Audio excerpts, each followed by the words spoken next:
सभी सनातनियों भाइयों बहनों को जय श्री राम। हर हर महादेव। सबका बहुत बहुत जय श्री धन्यवाद। राम। सबने समय निकाला, सबने अपने कीमती टाइम में से और फैमिली टाइम में से स्पेशली।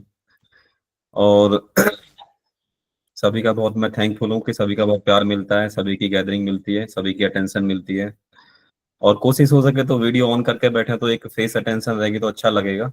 जिसकी कोशिश हो सके, जो जिसकी तरह से संभव हो सके, जिसकी तरफ से, जिससे कि हम अपने विचार भी रखें तो एक दूसरे के विचार सुनेंगे भली भांति तो शायद हम अच्छा कवर देख पाएंगे। और लास्ट में हम अपने बाकी ऑडियंस से भी आज विचार लेने वाले हैं। तो थोड़ा सा लास्ट तक बने रहें। 1 घंटे के अंदर ही हम ऑडियंस को भी अटेंड करेंगे, स्पीकर को भी अटेंड करेंगे, और सेशन का स्टार्टिंग और क्लोजिंग उसी टाइम में होने वाली है। तो 1 घंटा तो लगने वाला है। तो आप उसी सद्भाव से और उसी जिम्मेदारी से सेशन को अटेंड करें, जिससे कि आप किसी चीज पे आप अपना सुझाव या पक्ष भी रखना चाहें तो आप भली भांति उस चीज को रख सकें और उसमें भागीदार बन सकें। हम चाहते हैं कि सारे बंदे जितने भी हमारे संस्था से जुड़े हुए हैं, सब एक इफेक्टिवली एक स्पीकर भी बने, एक इफेक्टिवली बेसिकली समाज में उनका एक योगदान भी हो, समाज में उनकी एक पहचान भी हो। लेकिन उसके लिए समय खुद ही देना पड़ेगा। आपके हिस्से का समय आप ही को देना पड़ेगा, और उसके लिए समय देने के लिए अटेंशन और पूरे सद्भाव से जुड़ना भी हमारी फिर जिम्मेदारी रहेगी। यदि हमें समाज में फिर स्पेशल करना है तो स्पेशल के लिए फिर कहीं ना कहीं हमें खुद से आगे आना पड़ेगा। जैसा कि आप जानते हैं, आज का जो सेशन है, आज का जो एजेंडा है, काफी हमारा इस पे डिस्कशन भी हुआ था अपनी कोर टीम के समक्ष में। तो लोगों ने इस चीज को आज चुना कि भाई जो राजनीतिक पार्टियां हैं वो अपना काम भली भांति कर रही हैं और उनका स्तर डाउन भी हो रहा है। लेकिन ये सब होते हुए सनातनी हिंदुओं को क्या करना चाहिए? राजनीति पार्टियां जो अपने अपने लेवल पे काम कर रही हैं, अच्छा कर रही हैं, खराब कर रही हैं, वो तो समाज एवेलुएट करता है और करता रहता है। लेकिन सनातनी हिंदू होने के नाते हमें क्या करना है और हमें क्या करना चाहिए? तो इस चीज पे हम अलग अलग वक्ताओं, स्पीकरों द्वारा प्रकाश डालेंगे और एक दूसरे की बात को हम सुनने की, समझने की कोशिश भी करेंगे। और आज हमारे सेशन में 3 स्पीकर हैं। जेपी गर्ग जी हैं, रवि हेटेकर जी हैं और अनुज जौहरी जी हैं। बाकी भी ऑडियंस से हम स्पीकर बेसिकली कवर लेंगे, और बाकी जिसकी जो राय और सुझाव होंगे तो उनको, ये सेशन रिकॉर्डेड है और ये यूट्यूब चैनल पे हमारा चला जाएगा। तो इस चीज का भी, और भाषा का और मर्यादा और शब्दों के चुनाव का सिलेक्शन अच्छा रखें। किसी जाति या किसी समुदाय विशेष को भी आप टारगेट करने की जरूरत नहीं है। पहले हमें अपने सनातनी और अपने लोगों पे काम करने की जरूरत है। जैसा कि हमारे सेशन में सभी लोग उस डिसिप्लिन को, उस सम्मान को, उस अनुशासन को बना के रखते हैं, अभी तक ऐसा हुआ नहीं है कि किसी ने किसी गलत भाषा का उपयोग किया हो, चीजों का उपयोग किया हो। क्योंकि हमें लंबा चलना है तो हमें बहुत सारे प्रिकॉशंस और बहुत सारी मर्यादाओं और जिम्मेदारियों को ध्यान रखते हुए हमें चलने की जरूरत है। क्योंकि उद्घोष में आके, जोश में आके बहुत सारी हमें चीजों का ध्यान में रखते हुए अपनी बात को रखना है। हम भली भांति अपनी बात को रखते आए हैं, रखते भी हैं। और हमारा किसी पार्टी या किसी राजनीतिक दल को यहाँ पे बढ़ावा देने के लिए कोई वक्तव्य नहीं है, पहली बात तो ये सुन लें। और हमारे जितने भी आपने सेशन सुने होंगे, जितने भी यूट्यूब पे आप देखे होंगे, कहीं किसी राजनीतिक पार्टी का कोई नामांकन नहीं आता, ना कहीं किसी पार्टी का नाम लिया जाता। यहाँ पे भी शायद पूरे के पूरे सेशन में हम शायद किसी पार्टी का नाम भी ना ले पाए और पार्टियों की बात भी हो जाएगी। तो पहले तो ये ध्यान में रखें कि हम किसी पार्टी को प्रमोट नहीं कर रहे हैं, हम किसी पार्टी के बिहाफ पे नहीं है। हम हैं तो हम अपने सनातन के बिहाफ पे हैं। हम सनातनी हैं तो हम इकट्ठा हैं, और सनातन की वजह से बाकी सब कुछ है। सनातन की वजह से ही पार्टियां हैं। तो पहले तो हमें अपना कद आंकना है, हम किस कद में हैं और किस आकलन में हैं। तो सेशन को आगे बढ़ाते हुए जो आज के सेशन के पिन पॉइंट हैं, पंच पॉइंट हैं, या जिन पे बाकी भी स्पीकर अपनी राय रखेंगे, तो मैं उन्हीं सब पहलुओं पे आज कोशिश करूंगा ज्यादा से ज्यादा कम शब्दों में, कम टाइम में ज्यादा से ज्यादा मैसेज पहुंचाने की, और उस चीज को हम एक दूसरे के साथ में समक्ष और एक दूसरे के साथ में वार्तालाप में भी लेके आएंगे। कि सबसे पहले हमें क्या करना है। सबसे पहला पॉइंट है कि हमें अपने धर्म पे विश्वास रखना। होता क्या है कि हमें अपने ऊपर, अपने आप पे ही विश्वास नहीं होता, और कहीं ना कहीं किसी ना किसी राजनीतिक पार्टी के कारण, किसी फायदे के वशीभूत होके अपने आप को ट्रैप करवा देते हैं, अपने आप को बेच डालते हैं। तो सबसे पहले तो सनातनी हिंदुओं को यह करना चाहिए, जहां पे बात सनातन की आती है, जहां पे बात सनातन हिंदू की आती है, सनातनी होने की आती है, तो अपने आप को बेचे नहीं। बेसिकली पहले अपने धर्म पे कायम रहें। Yes, we are Sanatani, we are strongly Sanatani, we are having the Sanatan inside us, मतलब हमारे अंदर सनातन है जिंदा। किसी पार्टी के वसीभूत होकर किसी को ट्रैप होने की, किसी के जाल में फंसने की जरूरत नहीं है। पहले तो ये अपने अंदर घुसा के रखें, पहला पॉइंट ये है। क्योंकि हम व्यक्तिगत फायदे के वसीभूत होके दूसरों को न्यौछावर कर देते हैं, चला लीजिए हमारे को कहीं भी वोट डलवा लीजिए। क्यों? क्या हमारा जमीर नहीं है? क्या हमारे को अकल नहीं है? पहली बात इस चीज पे ध्यान रखना है। फिर बात आती है कि जब हम राजनीतिक पार्टी की बात करते हैं तो बहुत सारी बाउंड्रीज तय कर लेते हैं हम। क्या बाउंड्रीज होती है? नेक्स्ट, कि हमारा भाई खड़ा है, हमारा चाचा खड़ा है, हमारा फूफा खड़ा है, हमारा मामा खड़ा है, तो हमारी मजबूरी है। यदि सनातन विरोधी पार्टी के साथ में हमारा सगा भाई भी है तो we have to oppose the same person. हमको उसके खिलाफ हमारे को विरोध करने की जरूरत है।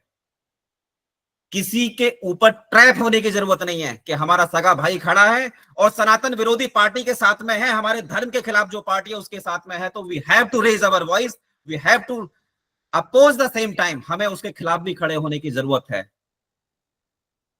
ये चीजें अपने माइंड में इंप्लीमेंट करनी है, खाली कहने के लिए नहीं कही जा रही है। यहाँ पे हम ना बहुत सारी चीजों में बचने का रास्ता बहुत जल्दी निकाल लेते हैं कि ये हमारे जाति का है, ये हमारा शर्मा है, हम पंडित हैं, ये हमारे पंडित बिरादरी का है, ये हमारे क्षत्रिय बिरादरी का है, ये हमारे दलित समाज का है। सनातन से किसी को कोई लेना देना नहीं है, धर्म से किसी को कोई लेना देना ही नहीं। सब हर आदमी अपने आप को व्यक्तिगत रूप से प्रोजेक्ट करना चाहता है कि व्यक्तिगत यदि मेरी किसी पार्टी से पॉकेट भर रही है तो I am ready for that, मेरे को कहीं भी वोट डलवा लीजिए। 1,000 रुपए 500 रुपए में वोट बिकती हैं, और वो ज्यादातर हमारे सनातनियों की ज्यादा बिकती हैं। उनकी अधर्मियों की वोट कभी नहीं बिकती, उनको तो पता है कहां वोट डालनी है। और हम तो पढ़े लिखे होने के बाद में भी इतनी बेवकूफियां करते हैं। और यदि हम समझदार हैं, समाज के समझदार और पढ़े लिखे अच्छे बंदे हैं, तो हम कितने बंदों को समझाते हैं खड़े होकर कि भाई साहब आप बिकिए मत। कभी खुले दिल से बात करते हैं, खुले दिल से जमीनी स्तर पर आके प्रचार करते हैं। हिंदू ही हिंदुओं में इतनी सारी कमी निकालता है, लेकिन हिंदुओं में यदि 2000 कमियां भी हैं तो हमें अपनी जिम्मेदारी डिसाइड करनी चाहिए कि हम समाज को कौन सा दिशा निर्देश दे सकते हैं, कौन से पहलू पे, कौन से पायदान पे हम खड़े होकर समाज के लिए काम कर सकते हैं। First of all we need to decide our responsibility being a responsible Sanatani for the Sanatan Dharma. लेकिन हम अपनी जिम्मेदारी नहीं डिसाइड करते, समाज की जिम्मेदारी डिसाइड करते रहते हैं। तो पहले तो हमें अपना पायदान स्थिर और एकाग्रचित करने की जरूरत है, अपना जमीर बेचने की जरूरत नहीं है। यदि हमारा जमीर कायम है तो हम 10 बंदों का जमीर कायम कर सकते हैं कि भाई साहब अपना जमीर क्यों बेच रहे हो? क्या आपका जमीर 500 रुपए का है या 1,000 रुपए का, एक पौवा का है, आपका एक क्वार्टर का है? कभी हम मंथन नहीं करते। समाज में बुराइयां निकाल के हम अपना कोना पकड़ लेते हैं कि भाई समाज पे बुराई है, लेकिन उसी समाज में हमें भी रहना है। अलग से दुनिया या अलग से समाज नहीं बना पाओगे, इसी में रहना है, इसी में से रास्ता निकालना है। नेक्स्ट,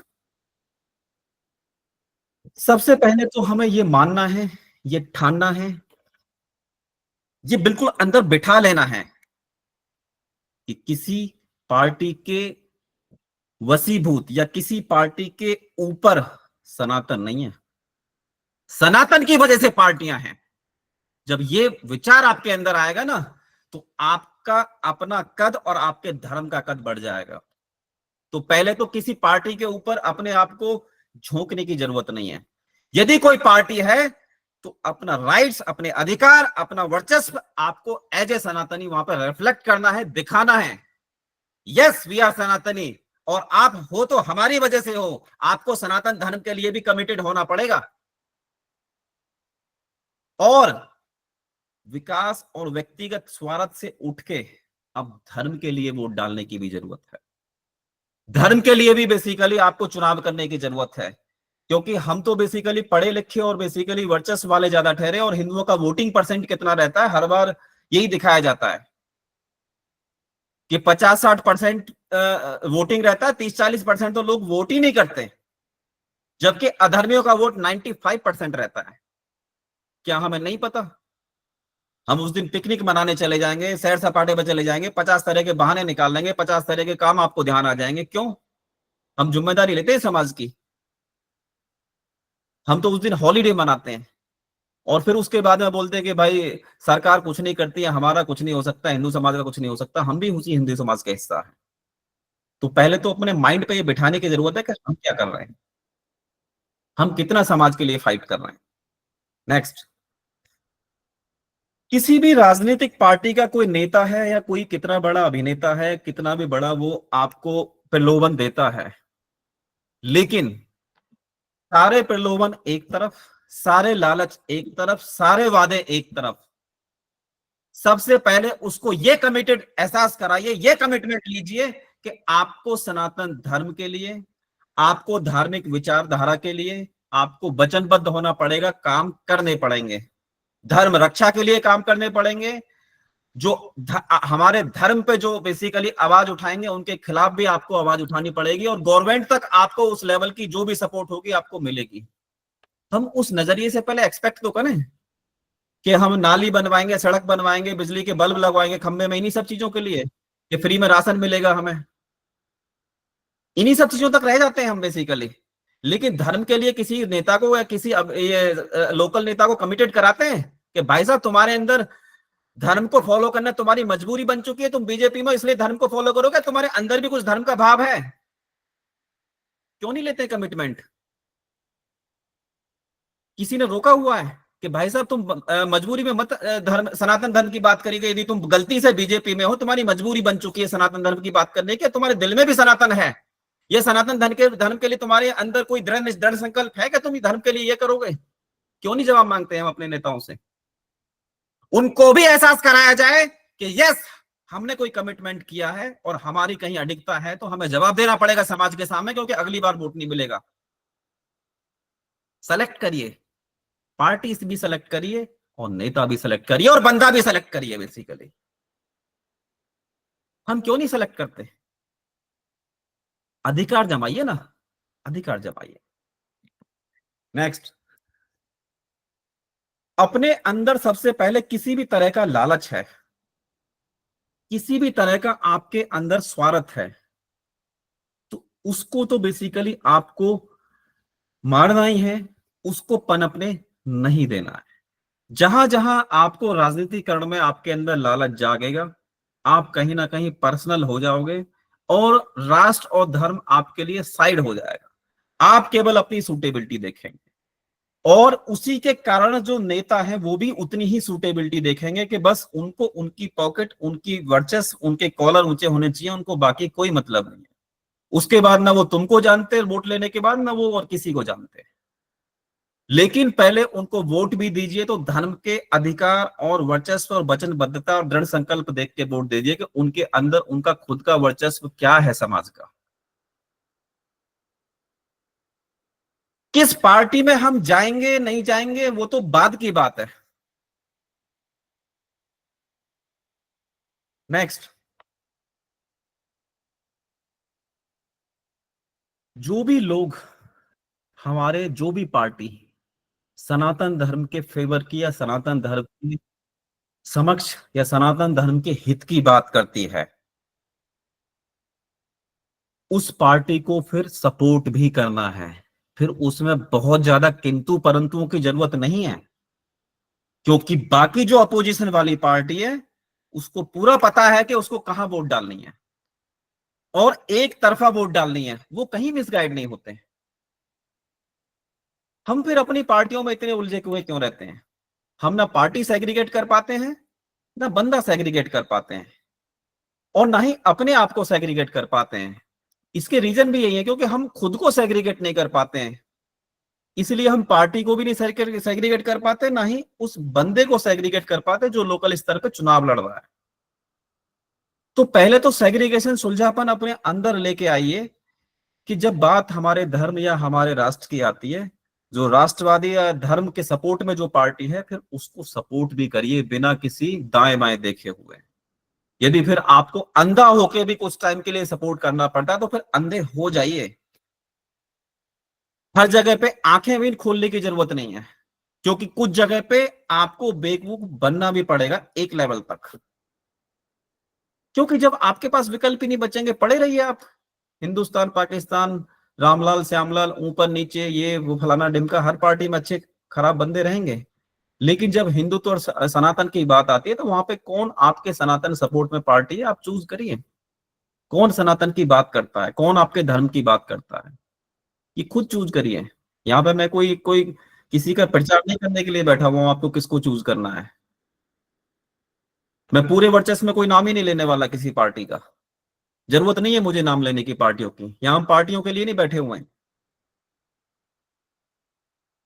और अपने आप को, सबसे बड़ी चीज क्या है सनातनी लोगों के अंदर, हमने अपने आप को पार्टियों में बहुत अलग अलग रूप से बांटा हुआ है कि ये फलानी पार्टी वाले, ये फलानी पार्टी वाले, और हम ये वाले। क्यों? क्योंकि हमारे तो भाई, हम तो बचपन से वोट देते हुए आए हैं। जरूरी है क्या बचपन से वोट देते हुए आए तो क्या पहले अंधे थे तो आज भी अंधे बने रहोगे क्या? पार्टियों पे भी अपना हक जमाना सीखिए। हम पार्टियों के हिसाब से नहीं चलेंगे, पार्टी हमारे हिसाब से चलेंगी। हम सनातनी है, पार्टी भी चलेंगी सनातन के हिसाब से तो सनातनियों के हिसाब से पार्टी चलेंगी। ये हक जताना भी सीखिए। पार्टी वालों ने हमको खरीद नहीं लिया है, लेकिन जब आप उनसे जवाब मांगोगे ना लोकल स्तर के नेताओं से, तो उनकी भी आंखें खुलेंगी कि हाँ भाई कोई जवाब मांगने वाला भी है, अंधे होके वोट डालने वाले नहीं है। जब पार्टी वाले को किसी की अपनी सीट खिंचती हुई दिखाई देती है ना, तो किसी से भी हाथ मिला लेता है लोकल स्तर पे नेता, फिर वो नहीं देखता, फिर धर्म वर्म उसका सब मर जाता है। तो इसलिए पहले तो धर्म के लिए अडिगता लाइए, अपने बंदों से, सनातनी लोगों से ज्यादा से वोटिंग करवाइए, पकड़ पकड़ के वोटिंग करवाइए, चाहे भले ही कोई बुरा माने। पहले तो इस लेवल पे अपने आप को मजबूत करिए। बुरा तो लोग वैसे भी मान ही रहे हैं, मान ही जाएंगे, वो बाद में कैलकुलेट करते रहना। यदि आप समाज के लिए कुछ करना चाहते हैं तो वहां पे भी अपनी जिम्मेदारी दिखाइए। तो मैं अपने शब्दों से अभी इतना ही कहना चाहूंगा, बाकी और भी स्पीकर से इस पे हम पक्ष लेना चाहेंगे, कवर लेना चाहेंगे। और बाकी मेरे शब्द किसी व्यक्ति विशेष के लिए नहीं है, एक सामाजिक सभी के लिए है, और किसी पार्टी या किसी वर्ग के लिए भी नहीं है, ये हम सनातनियों के लिए हैं। तो मैं चाहूंगा नेक्स्ट के रिक्वेस्ट करूंगा जेपी गर्ग जी से, वो भी अपने विचार रखें और किस तरह से आप सनातन हिंदुओं के लिए क्या कर्तव्य, क्या अधिकार की बात करते हैं, और राजनीतिक पार्टियों का जो राजनीतिकरण है उसको किस तरीके से देखते हैं। जी।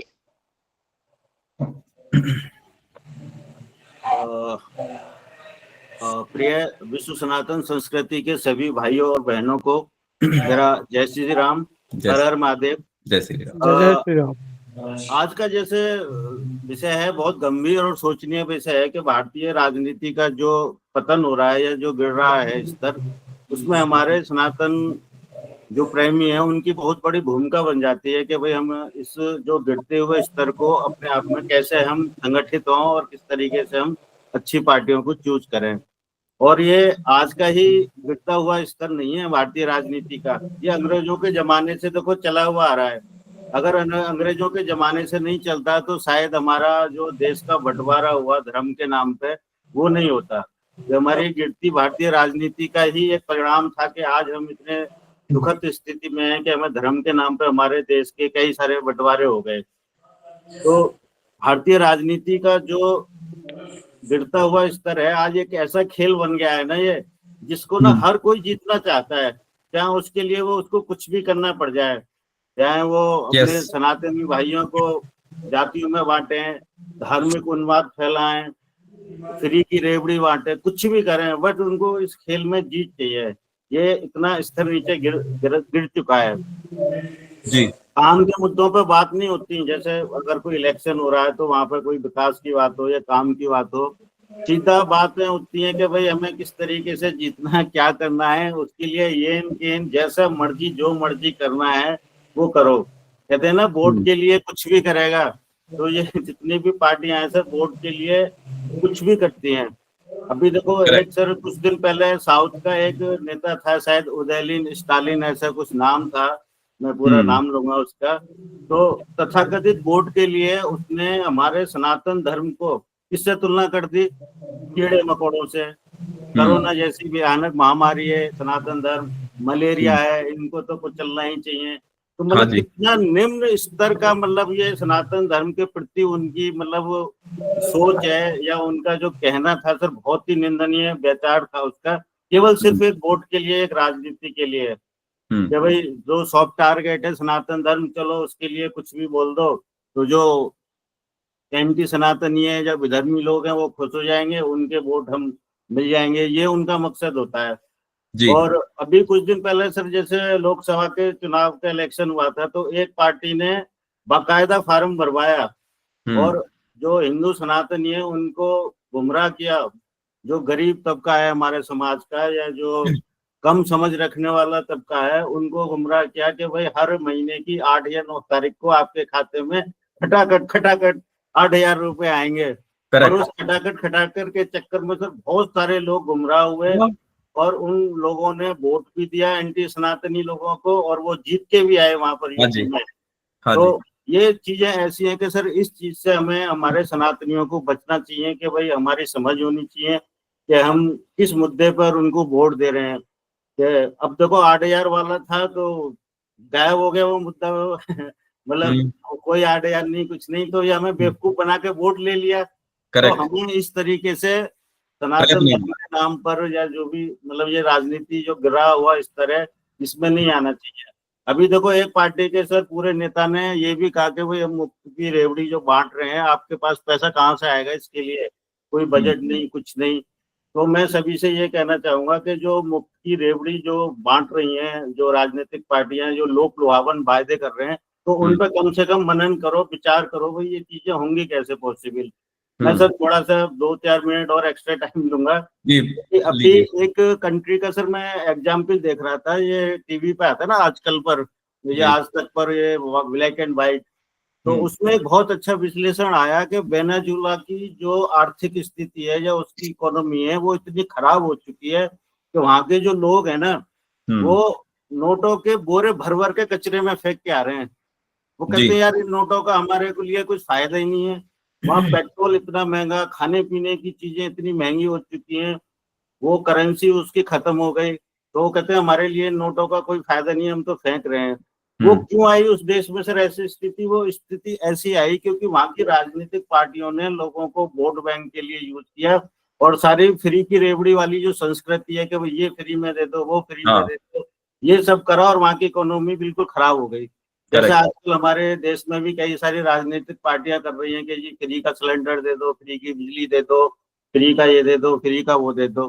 फ्री में मेरे हिसाब से सिर्फ 2 ही चीजें होनी चाहिए, एजुकेशन और स्वास्थ्य। बाकी कुछ चीज फ्री में नहीं होना चाहिए, क्योंकि आदमी की आदत इतनी खराब हो जाती है ना फ्री का लेके, फिर वो कुछ करता ही नहीं है और इकोनॉमी भी देश की खराब हो जाती है। तो ऐसी राजनीतिक पार्टियां जो फ्री की रेवड़ी बांट रही हैं या लोक लुभावन फायदे कर रहे हैं, हमें उनसे बचना चाहिए। अपना वोट वहां देना चाहिए। वही उन राजनीतिक पार्टियों से हमारा हक भी बनता है कि हम पूछे भाई तुम ये जो वादे कर रहे हो ये पैसे लाओगे कहाँ से? हमारे से ही कहीं ना कहीं से छीन के लेके जाओगे। और एक और एग्जाम्पल मैं देना चाहूंगा सर, आज जो हमारे जो करंट मतलब रेफरेंस में जो पार्टियों का जो राजनीतिक स्तर गिरा हुआ है वो महाराष्ट्र में देखो। जैसे स्वर्गीय श्री बाला साहब ठाकरे जी थे, जिनको हम हिंदू हृदय सम्राट बोलते थे। आज उन्हीं का बेटा सर अपने एक वोट बैंक के लिए या राजनीतिक रोटी सेकने के लिए उन विधर्मियों से उसने पैक्ट किया है, जो 14 या 15 उनके पैक्ट हैं। मैं तो सोच के भी सर मतलब शर्म आती है कि क्या ये उन्हीं का बेटा है जिसको कि मतलब हमने हिंदू हृदय सम्राट बनाया। एक इतने अच्छे सच्चे हिंदू प्रेमी थे वो, और उसने उस सब का मैं अपने पापा की जितने भी अपने फादर की वो थी आइडियोलॉजी, उसको ताक पर रख के केवल एक राजनीति में आने के लिए या एक सीएम बनने के लिए, एक सत्ता का भोगने के लिए वो सबसे पैक्ट कर लिया उसने। और वो बहुत खतरनाक पैक्ट है सर। महाराष्ट्र की राजनीति में जो चल रहा है ना, वो आने वाले टाइम में ना बहुत ही मुश्किल होगा सनातनियों के लिए। तो सर ऐसी छोटी छोटी कई सारी चीजें हैं जो हम अपने लालच में ना बटें, क्योंकि हिंदू ज्यादातर लालच में भी बट के अपना वो कहीं कहीं फेंक देता है। एक एग्जाम्पल और दूंगा सर मैं कन्हैया मित्तल जी का। देखो कन्हैया मित्तल जी अपने आप को कितना बड़ा सनातनी और कितना बड़ा खाटू श्याम के गायक भक्त, लेकिन एक उनका स्वार्थ हुआ कि बीजेपी से उनको टिकट नहीं मिली पंचकुला से, तो कांग्रेस की गोद में बैठ गए जाके। तो हमें ऐसी चीजों से बचना चाहिए कि हमें अपने स्वार्थ से ऊपर उठ के देश और अपने सनातन को देखना चाहिए, और उसी पार्टी को चूज करें जिसमें सनातन के प्रति प्यार हो। मैं ये नहीं कहता बीजेपी को वोट दो, इसको दो, उसको दो। बट उस पार्टी को वोट दो जो सनातन प्रेमी है, जो सनातन को या हिंदू धर्म को ऊपर उठा के ले जाए। Yes yes. तो यही सब मेरा कहना था।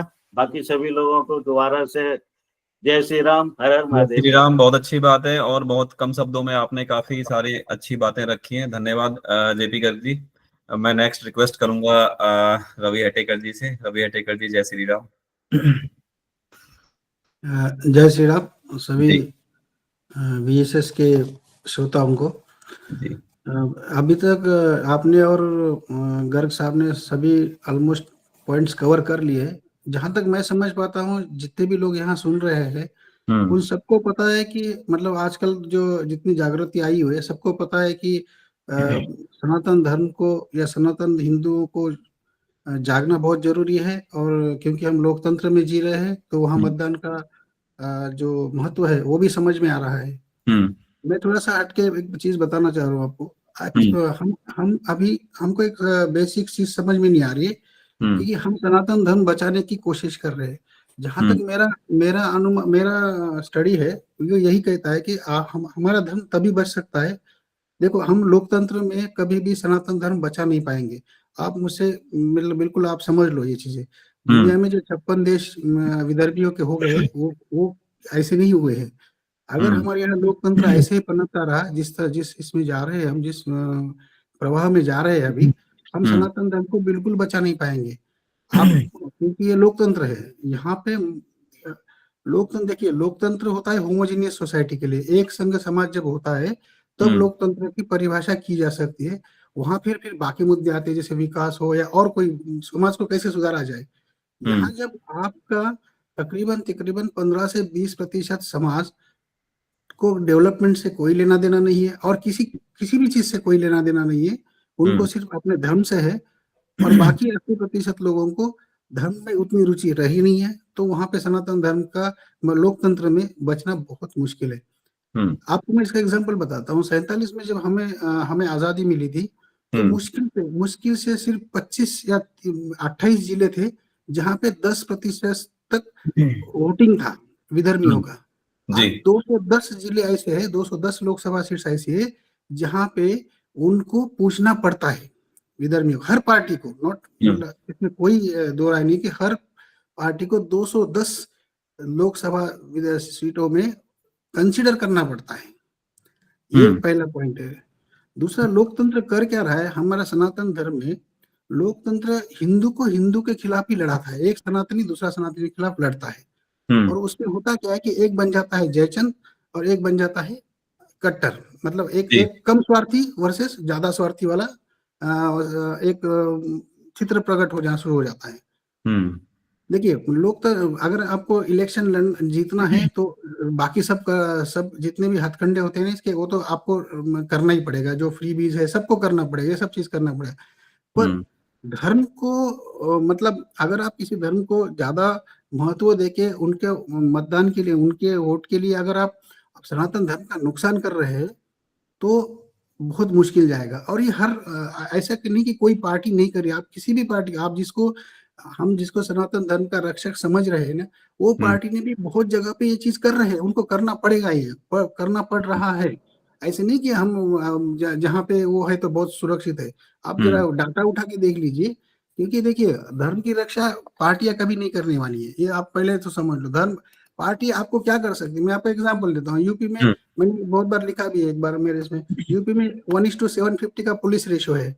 750 आदमी के पीछे एक पुलिस है। सत्ता आने का मतलब क्या होता है? और कुछ नहीं होता है। सत्ता का मतलब होता है कि जब भी रास्ते पे या कहीं पे भी आप दंगा करने जाओगे या कुछ भी हो जाता है, तो जो पुलिस होती है वो आपको हो सकता है सॉफ्ट कॉर्नर दे दे, सॉफ्ट एंगल से आपको ट्रीट करे। बाकी कुछ नहीं होता है।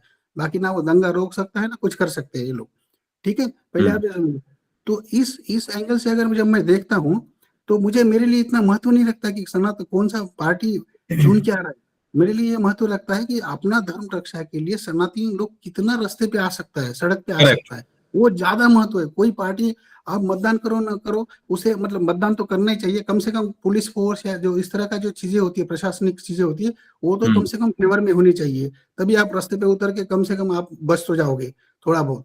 और अभी जो संगठित प्रयास विधर्मियों द्वारा हो रहे हैं, वो बिल्कुल प्रशासनिक लेवल पे हो रहे हैं, वो बिल्कुल टारगेटेड, उनका कैलकुलेशन बहुत सही चल रहे हैं, बिल्कुल टारगेटेड जा रहे हैं, हर जगह पे उनको अपना प्रेजेंस ही दिखाना है, क्योंकि उनको पता है आगे जाके यही काम आने वाला है।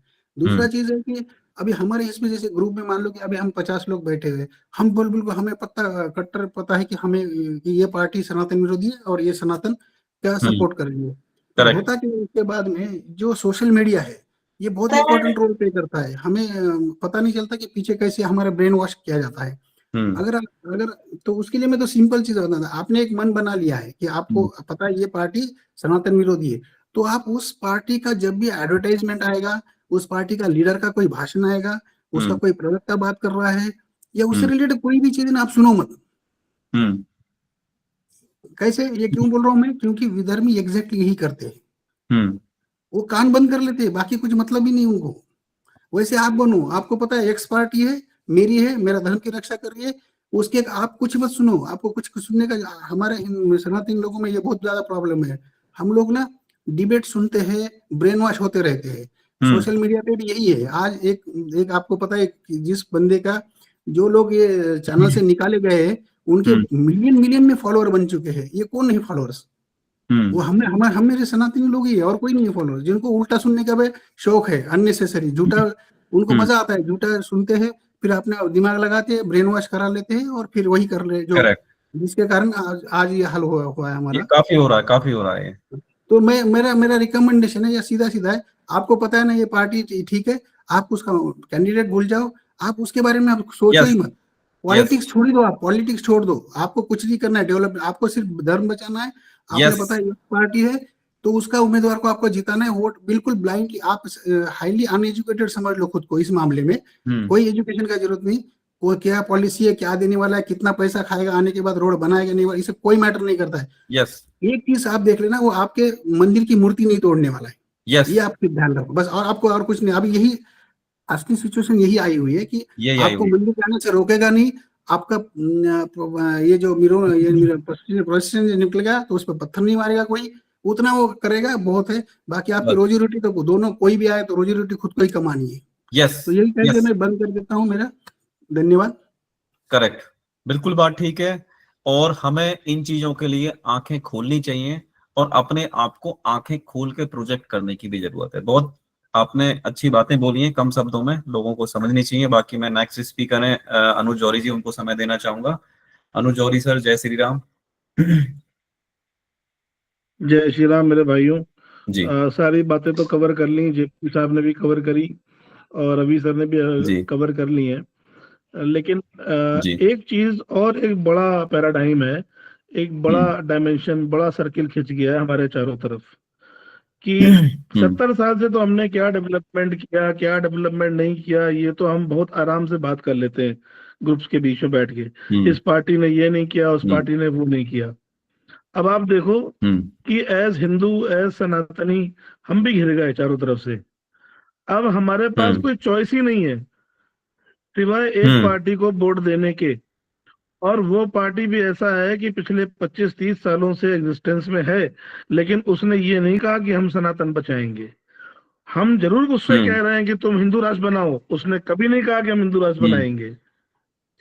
हमारे जो बड़े बड़े लोग बैठे हुए हैं वहां पे नागपुर में, वो उन्होंने भी नहीं कहा, आरएसएस वालों ने भी नहीं कहा, उनको भी मालूम है। रवि जी ने बिल्कुल सही पॉइंट उठाया कि ये एक डेमोक्रेटिक सिस्टम है, डेमोक्रेटिक सिस्टम के अंदर आप क्लेम नहीं कर पाओगे सनातन। इसलिए सबसे पहले तो हमको ये डिसाइड करना है कि हम अच्छे नागरिक क्यों बने, हम क्यों बने अच्छे नागरिक, ये किसकी रिक्वायरमेंट है। अच्छे नागरिक बनने से अगर मेरी रोजी चल जाती है, मुझे प्रोटेक्शन मिल जाती है जीने की, तो हम फिर अच्छे नागरिक बनेंगे।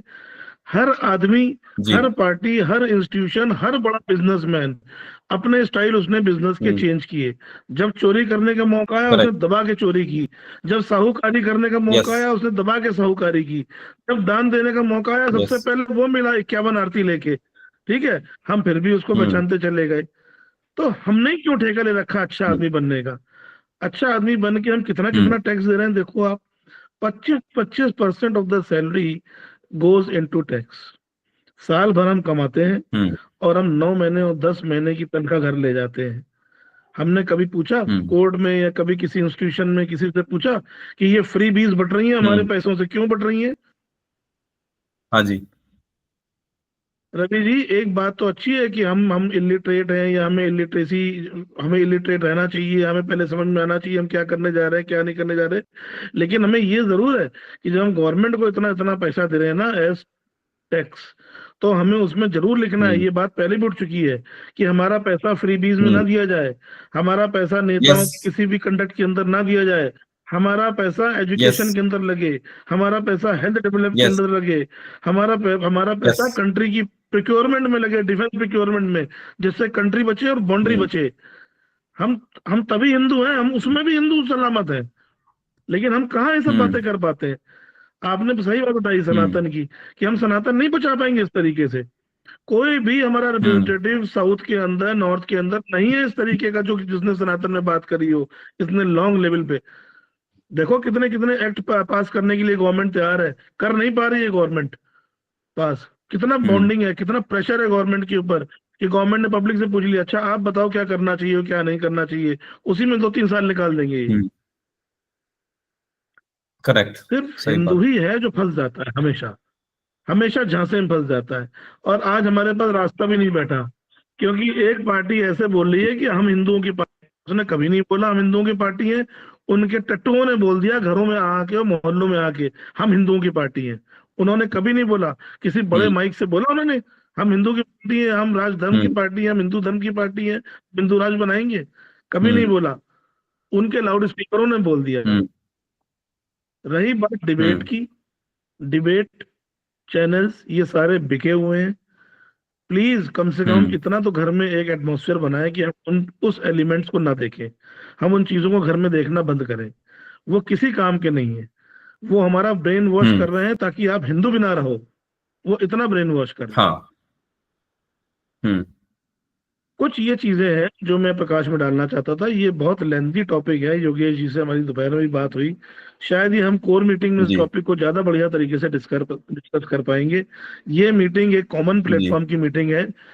इस प्लेटफॉर्म के रहते हुए हम सारे मेंबरों से ये कहना चाहते हैं, कम से कम अपने घरों में सनातन हिंदू इंडिविजुअलिटी, हमारी आत्मिक क्या है, हमारी आत्मा क्या कहती है, हमारी आत्मा क्या डूज एंड डोंट्स पेंट करना चाहती है, अपने बच्चों तक जरूर पहुंचाइए।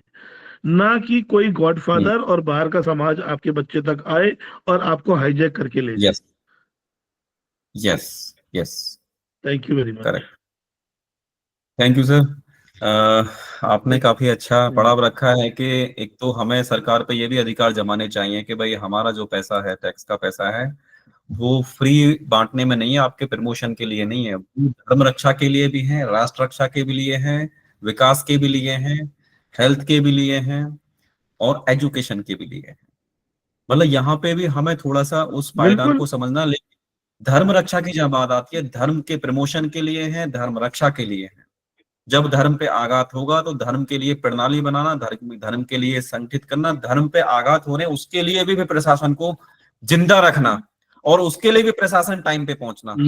इन सब चीजों की हमें जिम्मेदारी उनको बताने दिखाने की जरूरत है। क्योंकि जब हमारी बात, जब सनातनी टैक्स देने के लिए हैं, टैक्स देने में सबसे प्राथमिक हैं, तो उनके लिए भी सरकार को अवेलेबल रहने की जरूरत है। सरकार को उतनी ही ताकत से अपना काम करने की जरूरत है। आप देखो ना 140 करोड़ की जनता में 2-2.5 करोड़ का टैक्स देने वाले लोग हैं जो टैक्स देते हैं, उसमें भी सारे सर्विस क्लास हैं। क्योंकि हम तो बंधे हुए हैं, हमारा तो नोच लेगी सरकार उठा के, हमारा तो कुछ नहीं फाड़, हम तो कुछ नहीं फाड़ पाएंगे सरकार का। सरकार उन तक क्यों नहीं पहुंच पाई आज तक, जो टैक्स की चोरियां करते हैं, जो टैक्स फ्रॉड भी मैनेज कर लेते हैं, जो बैंक लोन्स के फ्रॉड भी मैनेज कर लेते हैं। 100 करोड़ 1500 करोड़ 3000 करोड़ 5000 करोड़ के लोग करके चले जाते हैं घपले, वो मिलते ही नहीं सरकारों को। इतना लाचार सिस्टम तो नहीं ना होना चाहिए। गरीब पकड़ लो, हाँ गरीब पकड़ लो, गरीब तो पकड़ने में बहुत आसान काम है। हमारा पीएफ रोक लोगे, हमारी एएसआई बेनिफिट रोक लोगे, हमको सब कुछ रोक लोगे, उसको क्यों नहीं रोक पाते हो भाई? जो इस कंट्री में रह के कमाता है तुम ही से कमाता है। इतने बड़े बड़े कॉर्पोरेट्स हैं, हम जानते हैं, दे पे taxes in lakhs of rupees और $multi-billion के उनके काम है। वहां तक सरकार नहीं पहुंच पाई। उनसे सरकार ने नहीं कहा लाओ जरा 100 करोड़ रुपए देना, हमें रेवड़ियां बांटनी महाराष्ट्र में। ठीक है सर, और देखो भी जेपी लोगों से साहब, थोड़ा आपने इनपुट एक ले बहुत लेते अच्छी हैं बात आज। बोली वेनेजुएला की।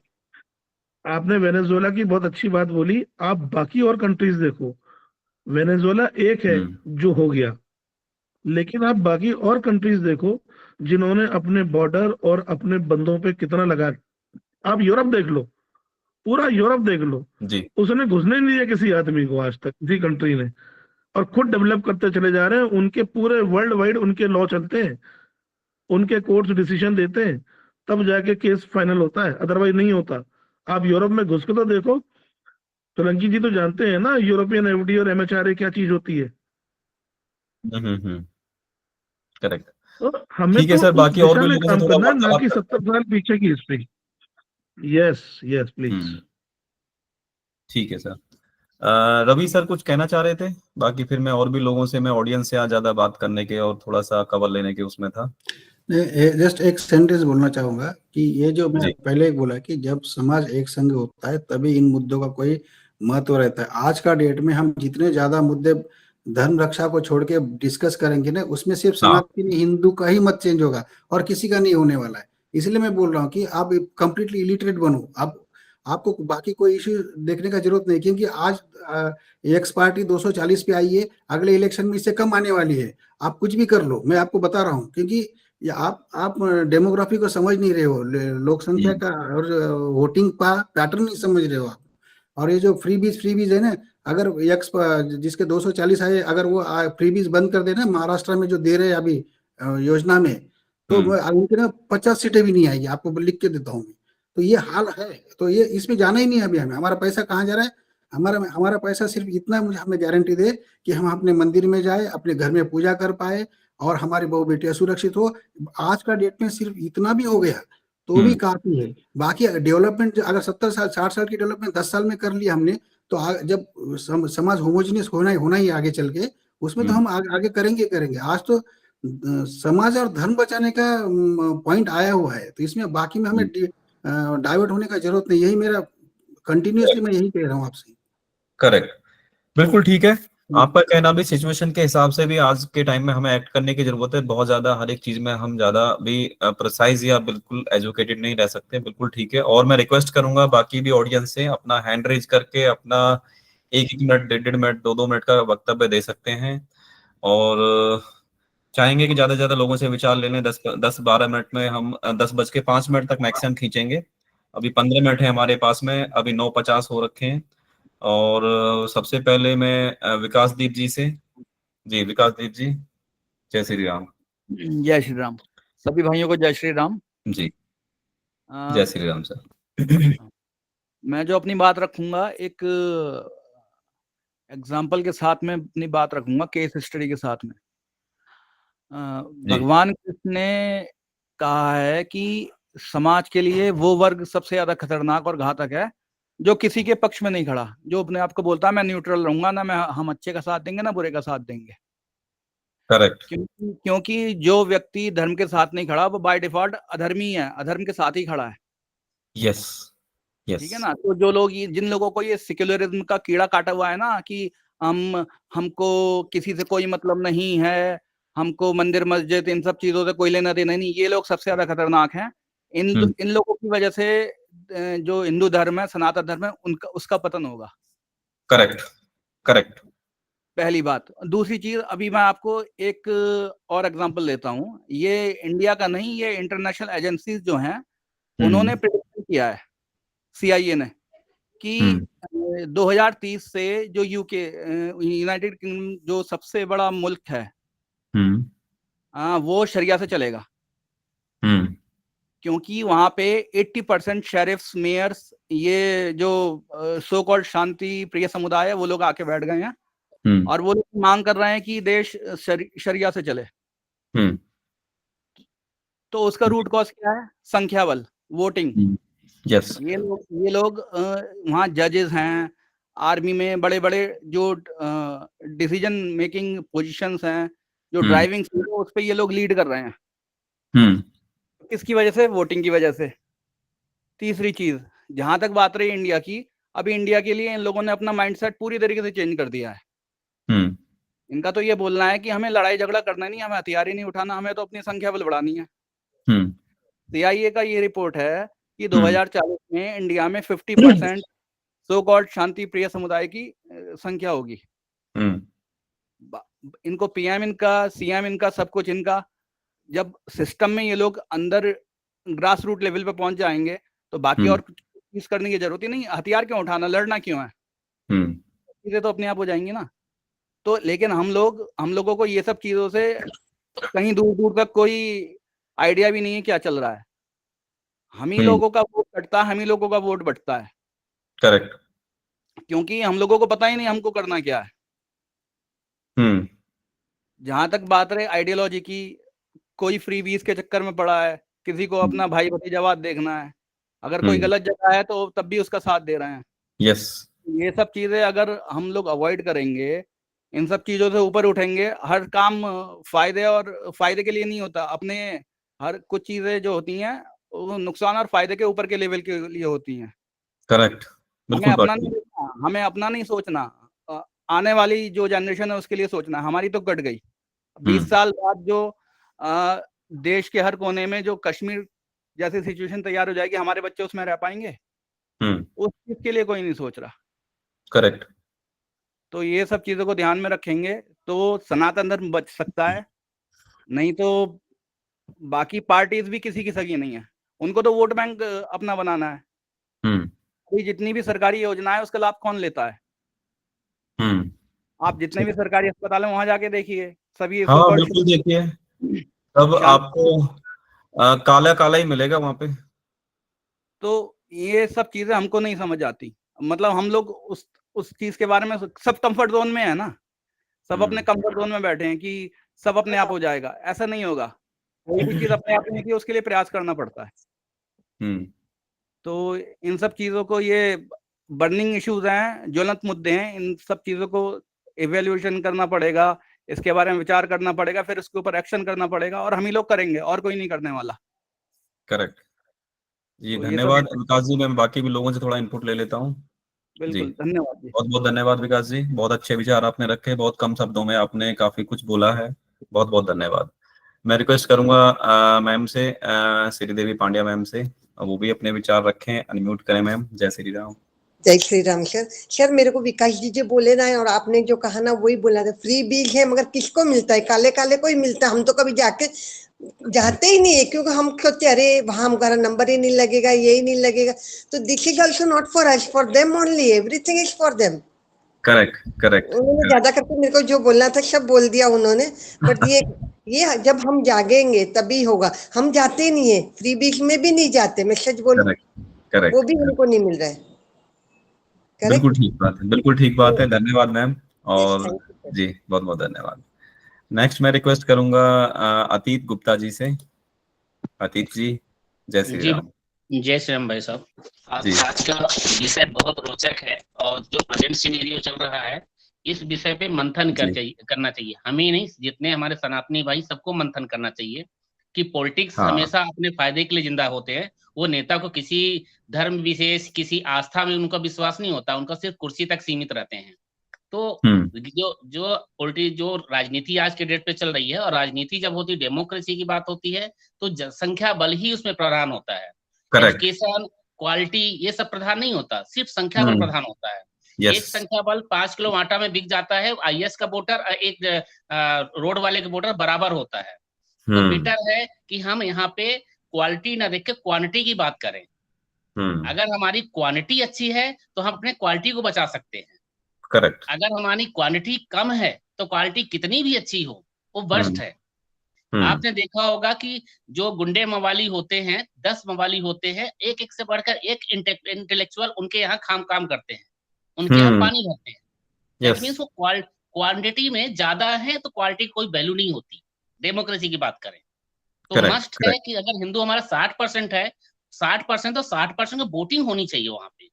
एक विचारधारा पे वोटिंग होना चाहिए, सो दैट कि अगर कहीं भी कोई किसी हिंदू भाई पे कुछ भी हमला होता है तो उनको पता होना चाहिए कि 60 के 60 वहां पे एग्रेशन मोड में आएंगे, चाहे क्वांटिटी वाइज होना चाहिए या क्वांटिटी वाइज होना चाहिए।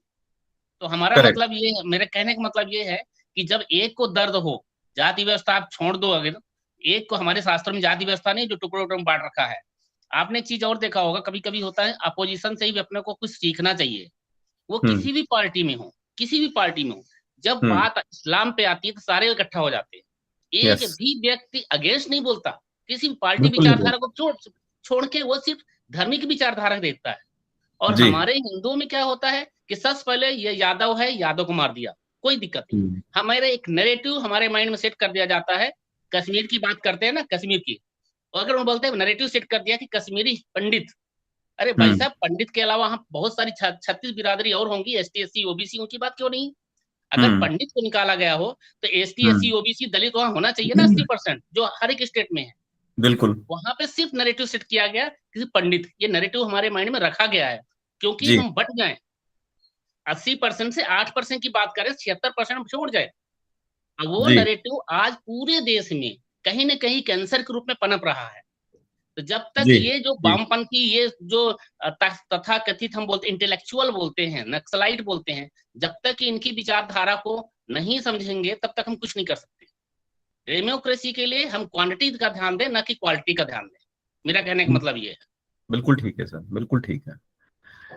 बहुत अच्छे विचार है सर आपके, और हमें इन चीजों का, देखो, सामाजिक दायित्व भी है सभी का। और बिल्कुल इस बहुत आपने चुनिंदा शब्दों में काफी सारी चीजें बोली हैं कि हमें बहुत ज्यादा प्रिसाइज होने की जरूरत नहीं है बहुत सारी जगह पे, लेकिन हमें यूनाइट होके एक जगह मुद्दे पे बोलने की जरूरत है, जिससे कि हमारी बात में वेटेज हो और हम कुछ डिसीजन ले पाए और किसी को डिसीजन दे भी पाए। बेसिकली तो पहले तो जिम्मेदारी लेनी सीखें, तब जिम्मेदारी देनी सीखें।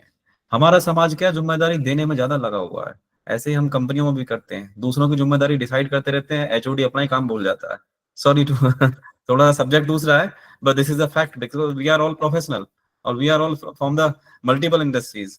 So I know very well this is a fact, or this is a really fact, highly fact. कि being a HOD, being a senior, we are not able to decide our responsibility first, or we are deciding the responsibility each and every person, but we forget our responsibility कि what we need to do being a senior, being a HOD. और कहीं ना कहीं हम उसी में व्यस्तता में पड़े रहते हैं। भाई साहब, ये मेंटेलिटी हो गई है ऐसी कि हम अपनी जिम्मेदारी से बोलते हैं जो करे भगवान करेगा। अरे भगवान थोड़ी नहीं करेगा, हमको भी भेजा है, हमारी भी जिम्मेदारी होती है, हमने सब कुछ दे दिया है, जो करेगा भगवान करेगा, हम न्यूट्रल रहेंगे। यस। नेक्स्ट में प्रयास दीक्षित जी हैं, उनसे भी मैं कवर लेना चाहूंगा, उन्होंने भी हैंड रेज किया हुआ है। जी प्रयास जी। जय श्री राम सभी को। जय श्री राम सर। मेरा एक ही कहना है, मैं पिछले वीक की बात है, मैं सेक्टर 17 गया हुआ था। सेक्टर 17 में मैंने एक समुदाय को देखा। उस समुदाय के ड्रेसिंग सेंस को देख के हम दूर से पहचान सकते हैं कि वो किस समुदाय से बिलोंग करता है जी। बट हमारे हिंदुओं में ना तिलक ना कलावे कुछ भी नहीं होता। इवन दैट हमारी जो लेडीज हैं उनकी ड्रेसिंग सेंस टोटली डिफरेंट हो गई है, वो सब यूरोपियन उस पे जा रहे हैं। करेक्ट। और उनके एक चीज देखिए, उन्होंने अपने उसको मतलब ड्रेसिंग सेंस को, अपने धर्म को कहीं पे नहीं छोड़ा हुआ। हम लोग सब छोड़ते जा रहे हैं जी। लेकिन वो देखने से क्या हम समझ पाएंगे कि हम कौन हैं और कौन नहीं है? हम खुद ही नहीं समझ सकते कि हम क्या हैं। बट उनकी एक चीज देखेंगे कि उन्होंने कभी भी शुक्रवार के दिन आप सड़क पे निकलिए, वो कभी अपना छोड़ेंगे नहीं वहां पे जाना जहां उनको जाना होता है। बट कभी भी हम अपने मंदिरों में जाके देखेंगे, इवन दैट शिवरात्रि का दिन हो या नवरात्रि हो, हमारे हिंदुओं के मंदिरों के आगे कोई नहीं खड़ा होता, इतनी कतार नहीं होती। लेकिन उनके शुक्रवार के दिन आप जाके देखिए कितनी लाइनें लगी रहेंगी, दुनिया जहान का वहां पे रश होगा। और हम लोग अपने बच्चों को या अपने परिवार के जनों को किसी को भी ये नहीं बोलेंगे कि जाओ यार आज सुबह हाथ जोड़ के जाओ, मंदिर में दिया जला के जाओ, काम पे जा रहे हो तो नहीं। बट वो कभी अपने संस्कार देने से चूक नहीं रहे हैं। हमारा लैक तो यहीं पे है। हम कभी भी अपने संस्कारों में ड्रेसिंग सेंस को कभी फॉलो नहीं करेंगे कि हम हिंदू हैं, हमारा क्या ड्रेसिंग सेंस होना चाहिए। हम फॉरेन पे जा चुके हैं आजकल, सब शिफ्ट हो गए हैं, लेकिन वो कुर्ता पजामा टोपी कभी नहीं छोड़ेंगे। सिख है वो अपनी पगड़ी का मान रखते हैं, लेकिन हम हिंदू सब छोड़ के बैठे हैं। बिल्कुल आपकी बात जी, sorry to interrupt you, but ये है कि आपकी बात बहुत प्रैक्टिकल है। इसको हमें धीरे धीरे अपने समाज में इम्प्लीमेंट करना चाहिए, अपने घर में, अपने परिवार में लोगों को जागरूक करें, और जहां अपने बच्चों का गलत पहनावा पाएं और जहां आपको वो खुद एक्सेप्ट नहीं है, तो समाज भी उसको क्या एक्सेप्ट करेगा। वो थोड़ी एक्सेप्टेंस बच्चों में पैदा करने की बात है। वो घर से जिम्मेदारी सिखाने की, संस्कारों की लैकिंग की वजह से ये हुआ है। इसका सबसे बड़ा प्रावधान ये है कि हमने अपने आप को संस्कारों से इतना दूर कर लिया है, और हम एजुकेटेड और क्वालिफाइड अपने आप को मॉडर्न पद्धति का हिस्सा मानते हुए हमने आपको बहुत ही बेसिकली बेहया कर लिया है। मतलब बेहया बोले कि जिनको कोई शर्म नहीं होती, और हम उसी को ये मानते हैं कि हम बहुत बड़े एजुकेटेड और क्वालिफाइड लोग हैं और हमको वो लोग बड़ा अच्छा सम्मान देंगे। हम छोटे कपड़े पहनेंगे या हम आलतू फालतू चीजें पहनेंगे या दिखावा करेंगे तो हमको लोग क्वालिफाइड की दृष्टि से देखेंगे, जबकि ये हमारे सनातन का पार्ट नहीं है। इसको हमें, चलो एक सब्जेक्ट अलग से विषय है, लंबा विषय है, समय हो चुका है और हमारा है कि टाइम लिमिट है, तो हमें टाइम पे चीजों को फिनिश भी करना है जिससे कि बाकी लोग भी टाइम पे अपने मैनेज कर सकें। और आज के कंक्लूजन में मैं इतना ही बोलना चाहूंगा कि जब बात धर्म की आती है, यदि आपको वोट धर्म के लिए भी डालना पड़े तो डाल दीजिए, ज्यादा दिमाग लगाने की जरूरत नहीं है। हर जगह पे हम दिमाग नहीं लगा सकते, कुछ जगह पे हमको सोचना पड़ता है अपने अस्तित्व के लिए। जब बात अस्तित्व की, अपने धर्म की आ जाए, अपने राष्ट्र की आ जाए, तो वहां पे राष्ट्र के लिए और धर्म के लिए भी वोट डालना पड़े तो डालिए, लेकिन फिर उसके लिए क्रॉस चेक भी कीजिए। मतलब कहने का मतलब है, पहले एक बार करिए तो सही। हम तो पहले से अपने आप को सनातन विरोधी पार्टियों के नाम पे अपने आप को ढो रहे हैं आधे हिंदू। उन्हीं पार्टियों कौन चलाने वाले हैं जो सनातन के विरोध में खड़ी हुई हैं? क्या हम नहीं देख पा रहे हैं भली भांति? अब उनके नाम गिनवाऊं क्या मैं यहाँ से? क्या मैं पार्टियों के नाम के इलेक्शन वोटिंग लिस्ट में खोली हुई कौन कौन सी पार्टियां रजिस्टर्ड है? सबको पता ही है ना। यदि सबको नहीं पता है तो हम जिंदा ही नहीं है, इसका मतलब।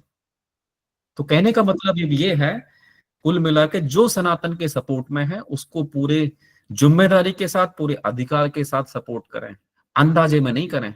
यदि किसी का विरोध करना है तो पूरी जिम्मेदारी के साथ करें, जो सनातन विरोधी पार्टी है। और जो सनातन के सपोर्ट में है उसके लिए फिर कोई किंतु परंतु या पढ़ा लिखा, ज्यादा समझदार होना, कम पढ़ा लिखा होना कोई मायने नहीं रखता। वो चीजें साइड में हो जाती है।